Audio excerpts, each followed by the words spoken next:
Hi guys. Have you read the YouTube comments lately? I learned so much from reading YouTube comments, and I thought it's time to give some feedback on the three most common comments that I see to YouTube videos specifically focused on interview coaching. The goal of this feedback is for all of us to learn. And I know that I learned so much from the comments, and I hope that the feedback that I provide today is valuable. Theme one, absolutely the most frequent and prevalent comment is, I'm watching this an hour before my interview. I'm watching this the day before my interview. Is anybody else watching this right before the interview? And of course, my feedback is watch lots of videos. I want you to watch my videos, other people's videos. I think it's so helpful. But the timing is a really interesting concept that I want people to focus on. So you should be watching these videos really early on in the process to kind of get the groundwork, lay the foundation, and obviously if you need to continue to watch them throughout, that's fine. But the day before, you should really be practicing and preparing your answers to examples using the STARL method. The STARL method is a great way, and I'll attach that up above and you can watch that video. But your examples should be really fine-tuned, and then the day before you should be having that last practice session with a current or former colleague, family member, friend, and ideally you're doing it face to face, but if not via video, just getting that real face to face piece is really important. And then the day of your interview, you don't really want to be doing that much preparation, a quick run through of your notes, but you really want to be taking that time to relax and meditate, maybe do some exercise just to kind of get the juices flowing. That's going to be really important. And then lastly with this comment, it's really interesting because there's this immense camaraderie when it talks about doing the interview or preparing for the interview an hour before or the day before. People are encouraging and being positive about, hey, go get them. And that's great, but it's a little bit misguided. And of course, you want to take that positivity. Anytime you can get positivity, you want to take it and embrace it. But that kind of preparation, again, usually leads to not as good results because you're preparing in the wrong way right before the interview. Theme two, and this is extremely prevalent as well, people say that the only candidates that get the jobs are liars and that interviewers reward people that lie and essentially call the interview process a sham. My feedback is, of course, the interview process is flawed. Different results, different days, different attitudes of interviewers, different questions.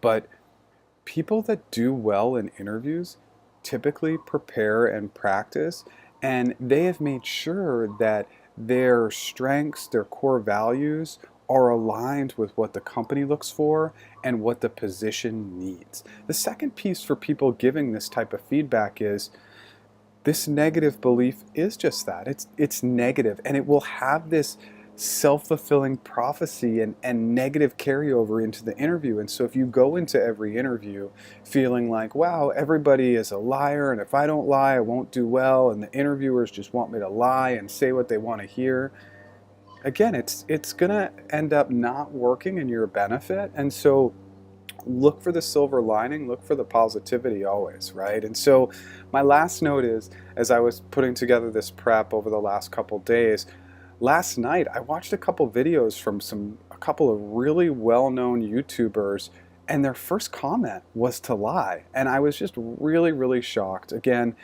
if you look for that positivity, even if it was, let's say you had a boss who belittled you or micromanaged you, maybe they were a great project manager. So if you're asked about this in an interview, you can focus on what they were good at, right? If the overall company culture wasn't good, but you had a couple of amazing coworkers, you can say, I love the people I work with, right? And so there are ways to be honest. You don't need to lie. Honesty will always seem genuine, and it will really show up in your body language, and it's just the right thing to do. You do not have to lie to get a job. Theme three, and this is one that is really, I want to be very sensitive to. People do have a lot of anxiety.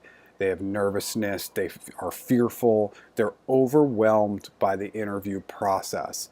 And my feedback is, if you're one of these people, You are leaving a comment on a YouTube video that helps coach you for a job. So you have already taken such a valuable first step. The first step to getting over that anxiety and nervousness is to prepare and practice. And it's just like the first time you rode a bike or you cooked an egg, you were nervous, you didn't know how to do it. But now you don't really think about it because you prepared and you practiced to do those things. And so one other step that some people are really scared to do, but I have had candidates do this in interviews with me and it's really worked, is to just kind of say, hey, Jeff, I just like to let you know when I get started in interviews, I get a little nervous. It's just because I'm really excited and engaged and intrigued about the role. You might need to help me along the way, but I guarantee you, like, I'm excited and I do think I'm a strong match for the position. So you've put it out there. It helps the interviewer empathize with you and kind of just get a better feel for you. It puts them in your shoes and helps them understand, wow, this is an interview. I've been on that seat. I've been in that seat. It If they react negatively, especially if it's a hiring manager or potential team member, you probably don't want to work there anyway. Somebody who reacts positively to that, it's going to be really important.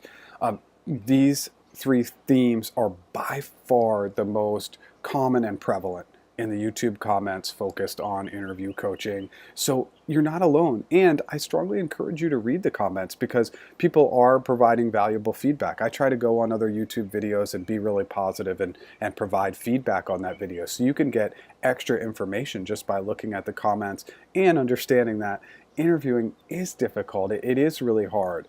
So getting back to the comments, I would love it if you would comment on this video. It's really helpful for me and for the audience. And if you like my overall content, please subscribe. Hope this video helps. Thanks.